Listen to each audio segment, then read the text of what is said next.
Два второлигаши пред стартот на летните подготовки за новата надпреварувачка сезона 2026-2027 во втората македонска фудбалска лига остана без тренери. Кожов, кој што преку Бараш ја оствари целта, односно го избори опстанокот во втората лига, совладувајќи го Борец како шампион на трета лига Јук, ја исполни целта, а потоа штипскиот стратег Иван Варадиновски си поднесе оставка.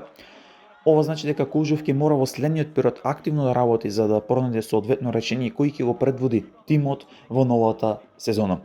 Од друга страна, и Беласица остана без тренер откако не се најде договор помеѓу клубот и досегашниот стратег Панче Стојанов. Ова значи дека и Струмичани во следниот период ќе треба да бараат ново решение на тренерското столче, односно кој ќе ја предводи во новата сезона струмичката фудбалска гордост. За сега овие две екипи во втората лига се без тренери, додека останатите барем за сега продолжуваат со тренерите кои што ги предводи екипите и во претходната сезона, иако според наши информации не се исклучува можност за промена на 2 до 3 тренерски столчиња.